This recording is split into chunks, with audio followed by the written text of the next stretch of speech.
Student आज हम बात करेंगे बेसिक इलेक्ट्रॉनिक्स के कुछ टॉपिक्स के बारे में, राइट। सो बेसिक इलेक्ट्रॉनिक्स में सबसे इम्पोर्टेंट चीज़ जो आपके जेई एग्जाम में जिसे बहुत सारे क्वेश्चन पूछे गए हैं वह है सेमीकंडक्टर फिजिक्स। Semiconductor physics. तो यहाँ पे किस किस तरह के क्वेश्चन पूछे जाते हैं वो मैं डिस्कस करूंगा। देखो, सबसे पहले आपको अपने दिमाग में ये चीज रखना है कि जब भी हम सेमीकंडक्टर वर्ड की बात करते हैं तो सेमीकंडक्टर वर्ड मींस जिसका प्रॉपर्टीज कौन सा प्रॉपर्टीज? Electrical properties. जिसका प्रॉपर्टीज बेटर रहेगा, मैं यहां पे लिखूं इलेक्ट्रिकल प्रॉपर्टीज। क्या लिखूं मैं? Electrical properties. जो हम किस तरह में बात करते हैं, सिग्मा कंडक्टिविटी और रो रेजिस्टिविटी। फाइन। तो दोनों के बीच में क्या रिलेशन होता है? सिग्मा और रो एक दूसरे का क्या होता है? रेसिप्रोकल होता है। जिसका इलेक्ट्रिकल प्रॉपर्टीज किसके बीच में लाई करता है? लाई बिटवीन मेटल कंडक्टर और इंसुलेटर एंड इंसुलेटर। फाइन। तो वो जो मटेरियल होगा उसको हम क्या बोलते हैं? Semiconductor. As the name specifies, semi conductor, not purely conductor, not purely insulator. Fine. अब यहां पे दो चार चीजें आपको ध्यान से समझनी है। देखिए, जब भी हम सेमीकंडक्टर की बात करते हैं, दो तरह के सेमीकंडक्टर हम मोस्टली स्टडी करते हैं। एक होता है इंट्रिंसिक सेमीकंडक्टर। हाँ जी, किसकी बात करते हैं? इंट्रिंसिक सेमीकंडक्टर की, राइट। और एक हम बात करते हैं गाइस एक्सट्रिंसिक सेमीकंडक्टर की। किसकी बात करते हैं? एक्सट्रिंसिक सेमीकंडक्टर की। तो ये बहुत बेसिक क्वेश्चन है भी जो आपके जेईई एग्जाम में पूछे गए हैं जम्मू कश्मीर के। अब जो इंट्रिंसिक सेमीकंडक्टर है, this semiconductor is termed as a pure semiconductor. हाँ जी, क्या कहते हैं हम इसको? प्योर सेमीकंडक्टर कहते हैं। और जो एक्सट्रिंसिक सेमीकंडक्टर है इसको हम कहते हैं इम्प्योर सेमीकंडक्टर। क्या कहते हैं हम इसको? We call it the impure semiconductor. अब बहुत ढेरों क्वेश्चन यहां से बनते हैं कि प्योर सेमीकंडक्टर की प्रॉपर्टी क्या होती है, इम्प्योर की क्या होती है, प्योर से इम्प्योर में हम कैसे आते हैं, उसके ऊपर बहुत ढेरों क्वेश्चन बनते हैं। और मैंने एक वीडियो बनाया था जिसमें मैंने प्रीवियस ईयर क्वेश्चन सॉल्व करे थे, वहां पे मैंने ये सारी चीजें डिस्कस भी करी थी। फाइन।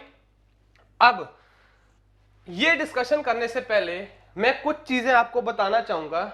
एक हम बात करते हैं डिस्क्रीट एनर्जी लेवल की। हाँ जी, किसकी बात करते हैं? डिस्क्रीट एनर्जी लेवल की। ध्यान से सुनना भी, डिस्क्रीट एनर्जी लेवल। फाइन। और एक हम बात करते हैं भी एनर्जी बैंड की।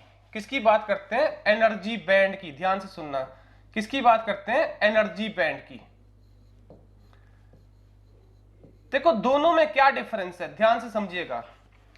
जो डिस्क्रीट एनर्जी लेवल है, अगर मैं बोल रहा हूं कि ये मेरा एनर्जी एक्सिस है। हाँ जी, कौन सा एक्सिस है? एनर्जी एक्सिस है। ठीक है, ये मैंने एनर्जी एक्सिस ले लिया। और एनर्जी हम मोस्टली जब भी हम माइक्रोस्कोपी लेवल पे बात करते हैं या क्रिस्टल लेवल पे बात करते हैं, इलेक्ट्रॉन वोल्ट में लेते हैं। किस में लेते हैं? इलेक्ट्रॉन वोल्ट में लेते हैं। और 1 इलेक्ट्रॉन वोल्ट, आपने एनर्जी का मोस्टली यूनिट जो पढ़ा होगा, जूल पढ़ा होगा। क्या पढ़ा होगा? जूल पढ़ा होगा। बट इलेक्ट्रॉन वोल्ट भी एनर्जी का यूनिट है और दोनों में रिलेशन है। 1 इलेक्ट्रॉन वोल्ट किसके इक्विवेलेंट होता है? 1 इलेक्ट्रॉन पे कितना चार्ज होता है? 1.6 into 10 raise to power minus 19 coulomb into कितना आ जाएगा? 1 वोल्ट आ जाएगा। तो गाइज ये क्या बन जाएगा? 1.6 into 10 raise to power minus 19 joule. Clear? ये चीज बन गया। तो ये बहुत बेसिक सा रिलेशन है भी, ध्यान रखना। ये क्वेश्चन पूछा जा सकता है, what is relationship between electric volt and joule. Electron volt और जूल में क्या रिलेशन है? 1 electron volt is the 1.6 into 10 raise to power minus 19 joule. इसका मतलब जो इलेक्ट्रॉन वोल्ट है वो क्या है भी? स्मॉल यूनिट ऑफ एनर्जी है। अगर आपको स्मॉल यूनिट ऑफ एनर्जी में बात करना, then you will talk about the electron volt, right. तो मैंने यहां पे बात की है डिस्क्रीट एनर्जी लेवल और एनर्जी बैंड की। समझ गए कहानी यहां से? अब देखो, डिस्क्रीट एनर्जी लेवल, जैसे मैंने ये ले लिया कि एक एनर्जी लेवल मैंने ये ले लिया, एक एनर्जी लेवल मैंने ये ले लिया, एक एनर्जी लेवल मैंने ये ले लिया और एक एनर्जी लेवल मैंने ये ले लिया। अब क्या होता है कि जब भी हम किसी एटम के अंदर या क्रिस्टल के अंदर इलेक्ट्रॉन की बात करते हैं तो इलेक्ट्रॉन रैंडमली कहीं पे लाई नहीं करता है भी, उसको लाई करने के लिए एनर्जी स्टेट की रिक्वायरमेंट होती है। किसकी रिक्वायरमेंट होती है? एनर्जी स्टेट की रिक्वायरमेंट होती है। जैसे आप लोग स्टेडियम में जाते हो और वहां पे आप क्रिकेट का मैच देखते हो तो आप ऑब्वियसली बात है वहां पे चेयर लगी होती है, एक चेयर पे एक ही बंदा बैठ सकता है, तो आप अपने आप में इलेक्ट्रॉन हो गए, जो वो चेयर लगी उस स्टेडियम में वो क्या हो गया? एनर्जी स्टेट हो गया, और वो स्टेडियम एक क्या हो गया? इनसाइड द एटम पूरा स्ट्रक्चर हो गया एक तरह से, ठीक है। तो डिस्क्रीट एनर्जी लेवल की जब मैं बात करूंगा तो आपके पास डिस्क्रीट एनर्जी लेवल होंगे जहां पे इलेक्ट्रॉन लाई कर सकता है, या तो यहां लाई कर सकता है, या यहां लाई कर सकता है, या यहां पे लाई कर सकता है, या यहां पे लाई कर सकता है। ना तो इस रेंज में कोई भी इलेक्ट्रॉन लाई नहीं करेगा बिकॉज कोई भी एनर्जी स्टेट अलाउड नहीं है। इस रेंज में कोई भी इलेक्ट्रॉन लाई नहीं करेगा बिकॉज कोई भी एनर्जी स्टेट अलाउड नहीं है। इस रेंज में कोई भी इलेक्ट्रॉन लाई नहीं करेगा बिकॉज कोई भी एनर्जी स्टेट अलाउड नहीं है। समझ आ गई बात? या तो आपका इलेक्ट्रॉन इधर लाई करेगा, या फिर आपका यहां पे लाई कर सकता है, या फिर यहां पे लाई कर सकता है, या फिर यहां पे लाई कर सकता है। तो डिस्क्रीट एनर्जी लेवल की बात हम हमेशा करते हैं आइसोलेटेड एटम में। किसमें बात करते हैं? आइसोलेटेड एटम में। ध्यान रखना, आइसोलेटेड एटम में हम बात करते हैं डिस्क्रीट एनर्जी लेवल की।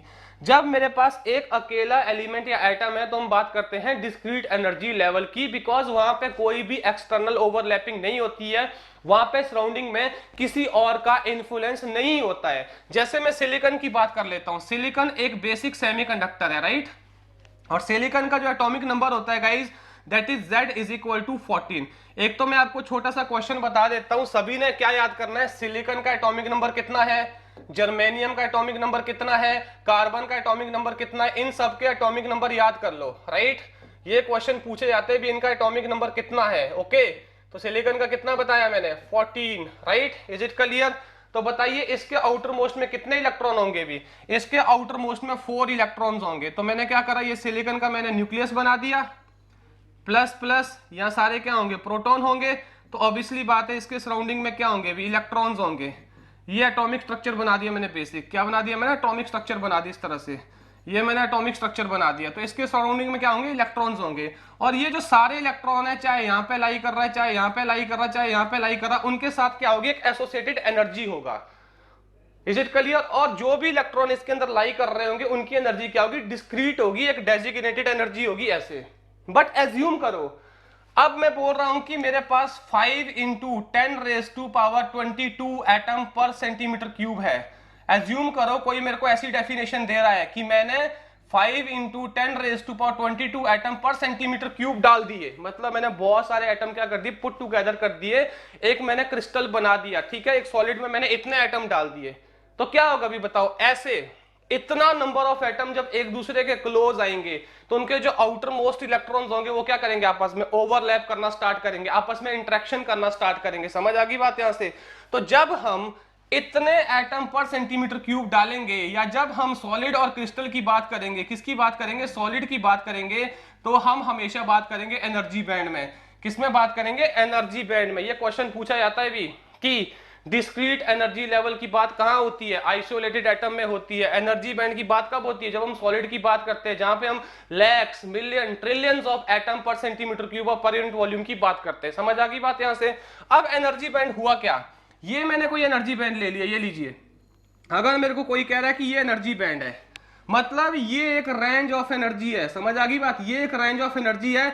यहां पे इलेक्ट्रॉन्स कहीं पे भी लाई कर सकता है, भी इलेक्ट्रॉन्स यहां भी लाई कर सकता है, इलेक्ट्रॉन यहां भी लाई कर सकता है, इलेक्ट्रॉन यहां भी लाई कर सकता है, इलेक्ट्रॉन इधर भी लाई कर सकता है, इलेक्ट्रॉन इधर भी लाई कर सकता है, इलेक्ट्रॉन इधर भी लाई कर सकता है, यहां भी लाई कर सकता है, इस पे भी लाई कर सकता है, इस पे भी लाई कर सकता है, इस पे भी लाई कर सकता है, इस पे भी लाई कर सकता है, इस पे भी लाई कर सकता है, इस पे भी लाई कर सकता है। मतलब इस पूरे रेंज में जो ये बॉक्स है ना, ये मैंने आपकी रिप्रेजेंटेशन के लिए है, इसमें कहीं पे भी इलेक्ट्रॉन्स लाई कर सकता है, because energy band is a continuous range of energy. क्या बोलेंगे इसको?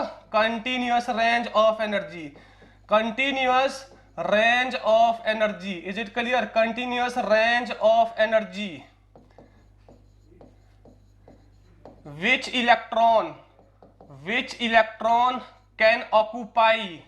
which electron can occupy और एग्जिबिट। तो ध्यान रखना, एग्जिबिट। तो ये सबसे बड़ा डिफरेंस होता है। भी कई बार डेफिनेशन पूछा जाता है, what is the energy band?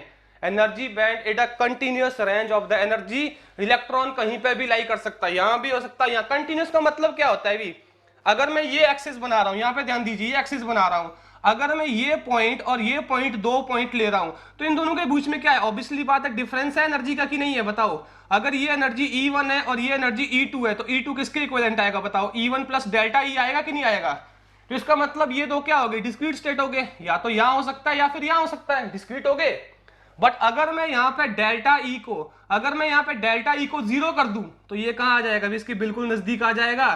Delta E 0 करने पे ये क्या बन जाएगा? कंटिन्यूअस अरेंजमेंट बन जाएगा कि नहीं बन जाएगा? इसी तरह से यहां पे जो एनर्जी स्टेट है उनका जो अरेंजमेंट है ऐसा, उसके बीच में जो डिफरेंस है बहुत नेग्लिजिबल है, बहुत जीरो है। इसका मतलब पूरी एनर्जी में इलेक्ट्रॉन्स कहीं भी लाई कर सकता है। That is why we talk about the energy band. So ये क्वेश्चन बहुत ज्यादा बार पूछा जाता है और स्टूडेंट यहां पे गलती करते आंसर देते हुए।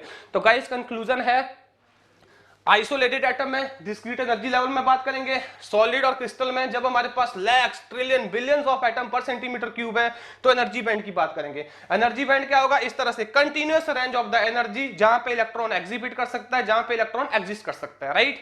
तो आई होप ये सारी चीजें आपको क्लियर है। ओके, नाउ मूविंग अहेड, अब यहां पे ध्यान दीजिए, अब मेरे पास ना कुछ ग्रुप्स आते हैं जो मेरे पास सेमीकंडक्टर है। जितने भी मेरे पास गाइस सेमीकंडक्टर है ना, जितने भी मेरे पास सेमीकंडक्टर है वो ग्रुप 4 एलिमेंट है। कौन से भी? ग्रुप 4 है। Is it clear? वो ग्रुप 4 है। जैसे कि फॉर एग्जांपल सिलिकॉन हो गया, फॉर एग्जांपल आपके पास जर्मेनियम हो गया, इससे क्वेश्चन पूछे जाते भी। सिमिलरली मेरे पास एक ग्रुप 5 आता है। Group 5 are not semiconductor, but group 5 भी एक मेरे पास बहुत इंपॉर्टेंट ग्रुप है। सिमिलरली ग्रुप 3 मेरे पास एक बहुत इंपॉर्टेंट ग्रुप है, राइट। अब जो ग्रुप 3 है इसके आउटर मोस्ट में कितने इलेक्ट्रॉन है? इसके आउटर मोस्ट में है 3 इलेक्ट्रॉन। आउटर मोस्ट में कितने इलेक्ट्रॉन है? आउटर मोस्ट शेल में कितने इलेक्ट्रॉन है? 3 इलेक्ट्रॉन। तो इसलिए इसको हम क्या बोलते हैं? कई बार ट्राइवेलेंट भी बोलते हैं। क्या बोलते हैं इसको? कई बार ट्राइवेलेंट भी बोल देते हैं। Is it clear? इसके आउटर मोस्ट में कितने इलेक्ट्रॉन है? भी 4 electron in the outermost shell, 4 electron in the outermost, right. इसलिए इसको कई बार क्या बोल देते हैं? टेट्रावेलेंट भी बोल देते हैं। क्या बोल देते हैं? टेट्रावेलेंट भी बोल देते हैं। ओके, और यहां पे मेरे पास ग्रुप 5 में फॉर एग्जांपल आ जाते हैं आपके पास फॉस्फोरस हो गया, आर्सेनिक हो गया, एंटीमनी हो गया, बिस्मथ हो गया। और यहाँ पे आपके पास ग्रुप 3 के एग्जांपल आ जाते हैं, बोरॉन हो गया, एल्यूमिनियम हो गया, गैलियम हो गया, इंडियम हो गया। तो ये क्वेश्चन पूछा गया भी आपके जेईई एग्जाम में, विच of the following is the trivalent impurity, which of the following is the group 3, which of the following is the group 5, which of the following is the group 4। तो ये याद रखना है। इसके आउटर मोस्ट में कितने electron होंगे? भी इसके आउटर मोस्ट में 5 इलेक्ट्रॉन होंगे और इसको क्या बोला जाता है? We also call it the pentavalent. क्या बोलते हैं इसको? Also, we also call it the pentavalent, right. तो ये एक बेसिक सा अरेंजमेंट है। अब ध्यान से सुनना सारे, मैंने आपको बताया कि सेमीकंडक्टर 2 तरह का होता है, एक होता है इंट्रिंसिक, एक होता है एक्सट्रिंसिक। अब सेमीकंडक्टर तो सिर्फ ग्रुप 4 एलिमेंट है। अरे भैया सेमीकंडक्टर सिर्फ ग्रुप 4 एलिमेंट है, समझ आ गई बात। ये सेमीकंडक्टर नहीं है, ये सेमीकंडक्टर नहीं है। ये मैंने इसके एडजेसेंट में जो ग्रुप लाई करते हैं, 4 के आगे 5 होगा, 4 के आगे 3 होगा, उनके बारे में इंफॉर्मेशन आपको दे दी है। अब जरा यहां पे ध्यान दीजिए, अगर मैं एक सिलिकॉन लेता हूं, राइट, और एक सिलिकॉन इधर ले लेता हूं, और एक सिलिकॉन में इधर ले लेता हूं, और एक सिलिकॉन इधर ले लेता हूं, कितने आउटर मोस्ट इलेक्ट्रॉन हुए? भी 1 2 3 4। यहां पे कितने इलेक्ट्रॉन हुआ आउटर मोस्ट में? 1 2 3 4। यहां पे कितने इलेक्ट्रॉन हुए आउटर मोस्ट में? 1 2 3 4। यहां कितने इलेक्ट्रॉन हुए? 1 2 3 4। देखो भी यहां पे मैंने सिर्फ 4 लिए आपको समझाने के लिए, बट होंगे कितने ऐसे? Millions, trillions, lakhs, crore. समझ आ गई बात यहां से? क्लियर? ऐसे बहुत सारे एटम्स होंगे। तो ये चैन इधर को चलती जाएगी भी, इसका मतलब ये चैन इधर को चलती जाएगी, इसका मतलब ये चैन इधर को चलती जाएगी, ये चैन इधर को चलती जाएगी, और ये चैन कंटिन्यू होता रहेगा इधर को, ये चैन कंटिन्यू होता रहेगा इधर को, ये चैन इधर को कंटिन्यू चलेगा, ये चैन इधर को कंटिन्यू चलेगा।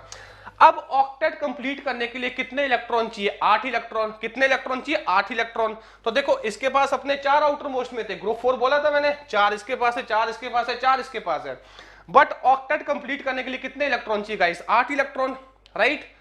अब ऑक्टेट कंप्लीट कैसे होगा बताओ? ये क्या करेगा? ये इसके इलेक्ट्रॉन, इसके जो बगल में है ना सिलिकॉन, उनके साथ अपना म्यूचुअल शेयरिंग कर देगा, अपना इलेक्ट्रॉन भी इसको दे देगा और इसका इलेक्ट्रॉन भी अपने साथ ले लेगा।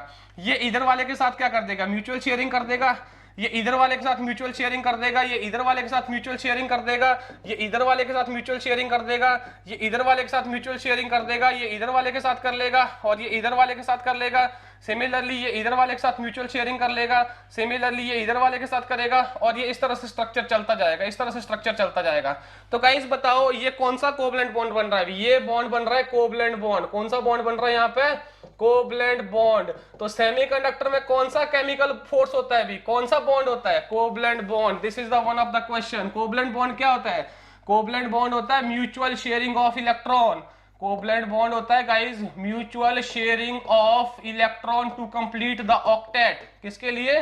To complete the octet, to complete the octet. तो यहाँ पे ध्यान दीजिए, यहाँ पे वो किसके थ्रू हो रहा है? यहाँ पे वो कोवलेंट बॉन्ड के थ्रू हो रहा है। ना यहाँ पे मेटालिक बॉन्डिंग है, ना यहाँ पे आयनिक बॉन्डिंग है। देखो वहां पे बहुत तरह के केमिकल फोर्सेस होते हैं। कोवलेंट होता है, मेटालिक होता है, वेंडरवॉल होता है, आयनिक होता है, बट सेमीकंडक्टर में हम कौन सा स्टडी करते हैं? कोवलेंट बॉन्ड आपके सामने। कोवलेंट बॉन्ड क्या होता है? Mutual sharing of electron. तो गाइज एक बात बताइए, अगर मैं T is equal to 0 degree kelvin की बात करूं, किसकी बात करूं भी? T is equal to 0 degree kelvin, इसको बोलते हैं एब्सोल्यूट जीरो। हाँ जी, क्या बोलते हैं इसको? इसको बोलते हैं absolute zero temperature. Okay, this is absolute zero temperature. दो टेम्परेचर बहुत इंपॉर्टेंट होते हैं, भी ध्यान रखना। एक T is equal to 300 degree kelvin. 300 degree kelvin को हम बोलते हैं रूम टेम्परेचर। कौन सा टेम्परेचर बोलते हैं? रूम टेम्परेचर बोलते हैं। क्लियर? जो भी हमारी एनालिसिस होगी या जो भी क्वेश्चन बनाए जाते हैं वो या तो एब्सोल्यूट जीरो पे बनाए जाते हैं या फिर रूम टेम्परेचर पे बनाए जाते हैं। अभी मैं यहाँ पे अज्यूम कर रहा हूँ कि मैं एब्सोल्यूट जीरो पे हूँ, बाहर से मैंने कोई भी थर्मल एनर्जी नहीं दी है, मैंने कोई भी टेम्परेचर नहीं दिया है। तो गाइज यहाँ पे बताओ ऑल इलेक्ट्रॉन्स क्या है? भी all electrons are in bonded state. कहां पे? भी बताओ सारे यार, बॉन्डेड स्टेट में है कि नहीं है? अरे कोई भी इलेक्ट्रॉन यहाँ पे फ्री नहीं है ना, बॉन्डेड स्टेट में सारे। ये भी बॉन्डेड है, ये भी बॉन्डेड है, ये भी बॉन्डेड है, ये भी बॉन्डेड है, सारे इलेक्ट्रॉन बॉन्डेड स्टेट में है। अगर कोई भी इलेक्ट्रॉन फ्री नहीं है तो सेमीकंडक्टर यहाँ पे क्या बिहेव कर रहा है? इंसुलेटर। क्या बिहेव कर रहा है? As a insulator. तो क्या लिखेंगे? At absolute zero there is no free electron. क्या लिखेंगे? There is no free electron, so semiconductor behave as a insulator. हाँ जी, कैसे बिहेव करेगा? It behave as insulator. I hope I had made my point very clear. समझ आ गई बात? एक क्वेश्चन पूछा जाता है भी कई बार, at T is equal to 0 degree kelvin semiconductor behave as what? तो क्या behave करेगा? It will behave as a insulator. I hope the point is very clear, right? तो ये भी क्रिस्टल स्ट्रक्चर है। क्या ये? क्रिस्टल स्ट्रक्चर है। किसका क्रिस्टल स्ट्रक्चर है? सेमीकंडक्टर का। अब अगर मैं इसके आगे बात करूं वेन डायग्राम की, हाँ जी, किसकी बात करूं मैं यहाँ पे? बैंड डायग्राम की। अभी मैंने आपको बताया बैंड डायग्राम। बैंड डायग्राम क्या होता है? बैंड डायग्राम वो होता है जहां पे हम एनर्जी बैंड के with respect to behaviour show करते हैं। तो सेमीकंडक्टर का जो बैंड डायग्राम होता है वो इस तरीके से होता है। भी ये मेरे पास क्या आ गया? कंडक्शन बैंड आ गया, और ये मेरे पास क्या आ गया? वैलेंसी बैंड आ गया। ये मेरे पास क्या आ गया? कंडक्शन बैंड आ गया। तो गाइस जो बीच वाला गैप होगा ना, इसको बोलते हैं ईजी। क्या बोलते हैं इसको? Easy. Eg is known as the forbidden energy gap. क्या बोलेंगे इसको? Forbidden energy gap. ओके, ध्यान से सुनना, forbidden energy gap मतलब ये हुआ कि इस रेंज ऑफ एनर्जी में, forbidden का मतलब क्या होता है? Not allowed. कोई भी इलेक्ट्रॉन्स अलाउड नहीं है। No electrons are allowed. No electrons are allowed in this range. Are allowed in this range. तो ध्यान रखना, इसीलिए इसको बोलते हैं फॉरबिडन एनर्जी गैप। और गाइस इनकी फिक्स वैल्यू होती है। मैंने आपको बताया जब भी आपके दिमाग में सेमीकंडक्टर वर्ड आए, जब भी तुम्हारे दिमाग में सेमीकंडक्टर वर्ड आए स्टूडेंट, तो दो चीजें तुम्हारे दिमाग में ऑटोमेटिकली आनी चाहिए। पॉपुलर सेमीकंडक्टर मटेरियल होता है सिलिकॉन और जर्मेनियम। समझ आ गई बात? ये दो बहुत पॉपुलर सेमीकंडक्टर मटेरियल है। तो जो फॉरबिडन एनर्जी गैप है, ये सिलिकॉन के लिए कुछ वैल्यू होगा, इसका कुछ वैल्यू जर्मेनियम के लिए होगा। तो सिलिकॉन के लिए इसका वैल्यू होता है 1.21 इलेक्ट्रॉन वोल्ट। याद कर दो इसको, एट एब्सोल्यूट जीरो। और इसके लिए इसका वैल्यू होता है 0.79 electron volt at absolute zero. याद कर लो, कई बार पूछे जाते हैं which of the following is the forbidden energy gap for silicon, which of the following is the forbidden energy gap for the germanium। ये स्टैंडर्ड वैल्यू होती है। समझ आ गई बात? अब यहां पे बात आती है कंडक्शन बैंड। अभी थोड़ी देर पहले मैंने क्या बताया आपको? Band is a continuous range of the energy. Band क्या होता है? Continuous range of the energy होती है। कंडक्शन बैंड, कंडक्शन मतलब वो रेंज ऑफ एनर्जी जहां पे इलेक्ट्रॉन कंडक्ट कर सकता है। तो क्या बोलूंगा अभी यहां पे, conduction band is the range of energy, conduction band is the range of energy where और from where electron can conduct, from where electron can conduct, और इस तरीके से कह सकते, और where electron feel free, where electron feel free. तो ध्यान से सुन लो भी इस चीज को। देखो यार, दो चीजें ध्यान से सुनना। जब हम कंडक्शन की बात करते हैं ना, कंडक्शन के लिए चार्ज पार्टिकल का फ्री होना बहुत ज्यादा जरूरी है। अगर आप यहां पे ध्यान से देखिए, इधर इलेक्ट्रॉन तो यहां भी है, बट वो सारे क्या बॉन्डेड स्टेट में है। तुम एज्यूम करो अपने आप को, तुम्हें किसी ने पकड़ के रखा है, तुम मूव नहीं कर सकते हो, बट तुम एग्जिस्ट कर रहे हो, तो तुम्हारी कंडक्शन तो नहीं हो रही है ना। कंडक्शन तुम्हारी तब होगी जब तुम चल रहे हो, जब तुम मोबाइल हो। अगर कोई गाड़ी पार्किंग में है, गाड़ी है वहां पे, बट वो पार्क है, खड़ी है, इसका मतलब वो कंडक्शन नहीं कर रही है, वो ट्रैफिक नहीं जनरेट कर रही है। समझ आ रही बात यहां से चीज। बट जब वो चलेगी तब आपको उसकी मूवमेंट दिखाई होगी, तब उसकी वजह से कंडक्शन आएगा। तो ध्यान रखना, सिर्फ चार्ज पार्टिकल का होना ही कंडक्शन नहीं होता है, कंडक्शन के लिए फ्री चार्ज पार्टिकल होना बहुत ज्यादा जरूरी है। और एक बहुत इंपॉर्टेंट पॉइंट, सेमीकंडक्टर के अंदर दो तरह के चार्ज पार्टिकल होते हैं, एक होता है इलेक्ट्रॉन, एक होता है होल। होल और प्रोटॉन में फर्क होता है दोनों में। मैं रिपीट कर रहा हूं, सेमीकंडक्टर के अंदर दो तरह के चार्ज पार्टिकल होते हैं, एक होता है इलेक्ट्रॉन, एक होता है होल। इलेक्ट्रॉन तो एक फिजिकली एग्जिस्टिंग एंटिटी है जो एग्जिस्ट करती है, सभी ने पढ़ा है। बट होल क्या है? Hole is the vacancy created by removal of electron.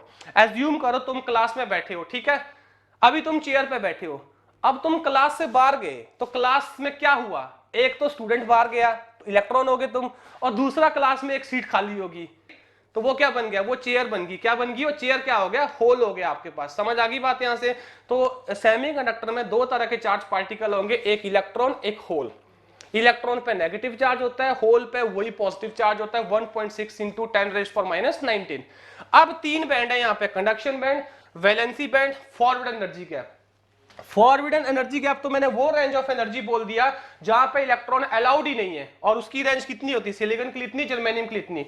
अब वैलेंसी बैंड, यहां ध्यान दीजिए, ये वैलेंसी बैंड क्या है? भी वैलेंसी बैंड वो बैंड ऑफ एनर्जी होता है जहां पे सारे बॉन्डेड इलेक्ट्रॉन लाई करते हैं। हाँ जी, कौन से इलेक्ट्रॉन लाई करते हैं? Bonded electron, all bonded valence electron, all bonded valence electron lie hair.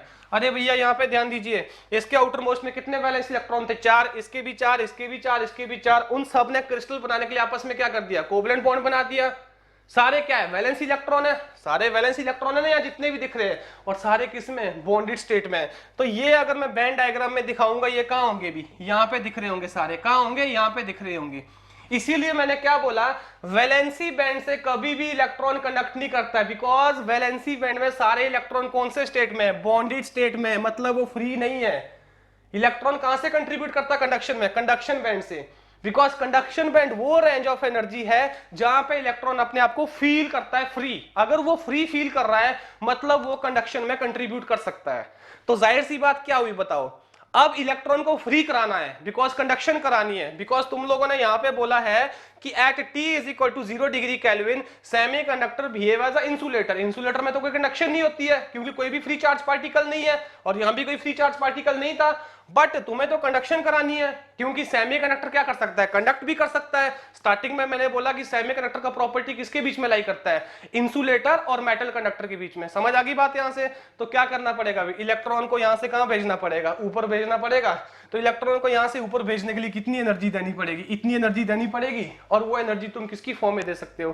Temperature की फॉर्म में दे सकते हो, लाइट की फॉर्म में दे सकते हो, एक्सटर्नल फील्ड की फॉर्म में दे सकते हो। बहुत सारे तरीके हैं। टेम्परेचर की फॉर्म में दोगे तो उसको थर्मल एक्साइटेशन बोल देंगे, लाइट की फॉर्म में दोगे तो उसको फोटो एक्साइटेशन बोल देंगे, अगर आप फील्ड की फॉर्म में दोगे उसको फील्ड एक्साइटेशन बोल देंगे। तो यार इस तरह से जर्नी चलती जाएगी गाइज। ये सारे टॉपिक हम कवर करेंगे क्लास में, जब भी हमारा बेसिक इलेक्ट्रॉनिक्स का एक टॉपिक आएगा। तो यहाँ पे मैंने जस्ट आपको एक बेसिक इंट्रोडक्शन दिया है कि कैसे कोई भी सेमीकंडक्टर मटेरियल बिहेव करता है, कैसे वो बनता है, क्या उसका क्रिस्टल स्ट्रक्चर होता है, क्या उसका बैंड डायग्राम होता है। और एक चीज ध्यान रखना, जो भी मेरा सेमीकंडक्टर मटेरियल होता है भी उसके लिए जो फॉरवर्ड एनर्जी गैप होता है वो लेस देन 3 इलेक्ट्रॉन वोल्ट होता है, इससे ज्यादा कभी भी नहीं होता है। कई बार वो क्वेश्चन दे देता है कैटेगराइज करने के लिए। इंसुलेटर का गैप सबसे ज्यादा होगा बिकॉज वो कभी भी कंडक्ट नहीं करेगा, तो इलेक्ट्रॉन को वैलेंसी बैंड से कंडक्शन बैंड में जाने के लिए क्या होनी चाहिए, बहुत ज्यादा एनर्जी लगनी चाहिए। तो ये गैप कितना होगा, ये वाला गैप कितना होगा, बहुत ज्यादा होगा इंसुलेटर के लिए। कंडक्टर के लिए कितना होगा, 0, क्योंकि कंडक्टर में हमेशा क्या होते हैं, फ्री इलेक्ट्रॉन होते हैं, मोबाइल इलेक्ट्रॉन होते हैं। मेटल में हमेशा फ्री इलेक्ट्रॉन होते हैं, वहां पे आपको फ्री करने की जरूरत नहीं होती है, वहां पे मेटालिक बॉन्डिंग होती है, वहां कोवलेंट बॉन्डिंग नहीं होती है।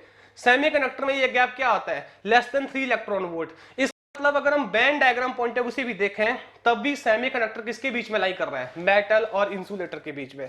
That is why it is known as the semiconductor. I guess जो भी मैंने यहाँ पे एक ब्रीफ लेक्चर लिया है और एक ब्रीफ सा डिस्कशन किया है, इसी पूरे लेक्चर में कम से कम 7 से 8 क्वेश्चन है जो पूछे जाते हैं। पहला क्वेश्चन, ये क्वेश्चन बहुत ज्यादा पूछा जाता है, ये वैल्यूज। दूसरा question, what is conduction band. तीसरा question, what is forbidden energy gap. चौथा question, what is valence band. पांचवा question, what are the popular semiconductor material. इसके लिए फॉरवर्ड एनर्जी गैप कितना होता है, उसके बाद वापस आइएगा, ठीक है। At T is equal to 0 degree Kelvin और एब्सोल्यूट 0 सेमीकंडक्टर क्या बिहेव करता है। Next question. उसके बाद what are the trivalent, group 3 example बताओ। What are the pentavalent, group 5 example बताओ। समझ आ गई बात यहाँ से। तो इस तरह से बहुत ढेरों क्वेश्चन पूछे जाते हैं। और उसके अलावा मैंने आपको यहाँ पे बताया कि बैंड क्या होता है, कंटिन्यूस रेंज ऑफ एनर्जी होता है, और डिस्क्रीट एनर्जी लेवल की बात हम क्या करते हैं, आइसोलेटेड एटम में बात करते हैं। और electron volt is also the unit of energy, joule भी यूनिट ऑफ एनर्जी, दोनों के बीच में क्या रिलेशन होता है, वो सारी चीजें मैंने यहाँ पे आपको बताई है। तो यहाँ से कम 10 से 12 क्वेश्चन है इस ब्रीफ लेक्चर से बन सकते हैं आपके सेमीकंडक्टर फिजिक्स और बेसिक इलेक्ट्रॉनिक्स में। सो आई होप गाइज ये चीजें आपको समझ आई होंगी। देखो चीजें बहुत सारी है कवर करने के लिए, कोई चीज छोड़नी नहीं है, इसीलिए हम इसको थोड़ा सा हर एक टॉपिक को उस पॉइंट ऑफ व्यू से कवर करने की कोशिश करेंगे जिस तरीके से एग्जाम में पूछा जाता है, राइट। So keep preparing, we wish you all the best. Classes चल रही है प्रॉपरली, आप अटेंड करते रहो, हर एक टॉपिक आपका बहुत अच्छे से कवर हो जाएगा। Thank you.